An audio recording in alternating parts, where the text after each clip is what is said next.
À présent, Jonas est arrivé à Ninive.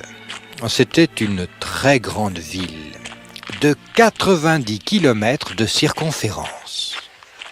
Jonas entra droit dans la ville. Tout en marchant par les rues, il criait « Encore 40 jours et Ninive sera détruite !»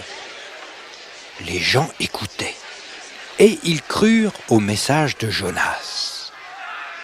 Quel choc ce fut pour eux! Dieu allait les punir pour leurs péchés.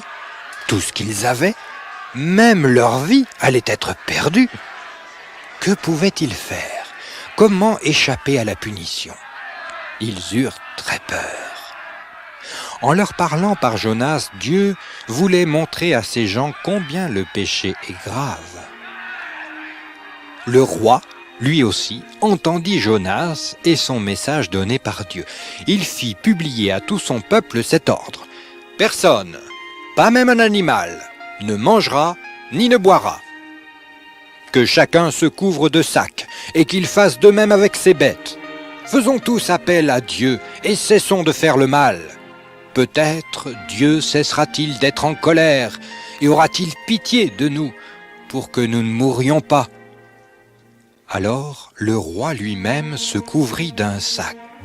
Il sortit de son magnifique palais et s'assit dans la poussière pour montrer combien il regrettait ses péchés.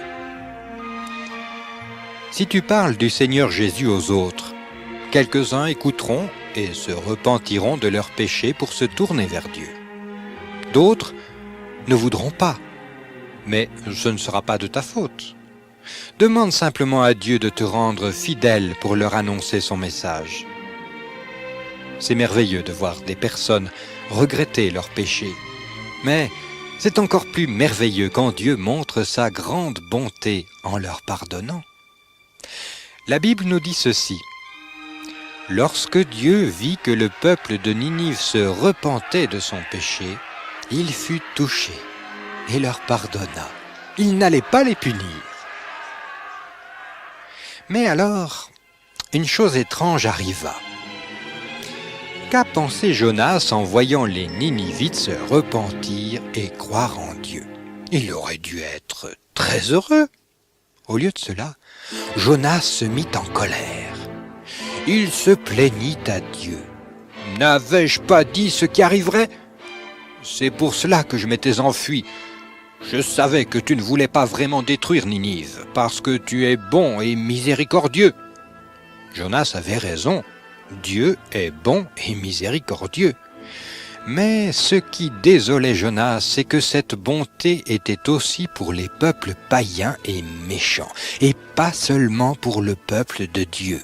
Il ne comprenait pas que Dieu voulait que tous les hommes soient sauvés. De même, aujourd'hui, Dieu se met en peine des millions d'hommes et de femmes, de garçons et de filles dans le monde qui adorent les faux dieux et les choses terrestres à la place de Dieu. Il voudrait que toi aussi tu te mettes en peine pour eux et que tu te réjouisses quand ils sont sauvés du péché.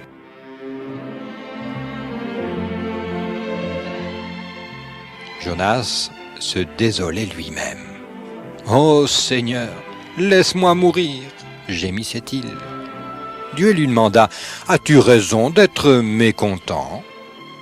Jonas ne répondit rien. Après tout, que pouvait-il faire?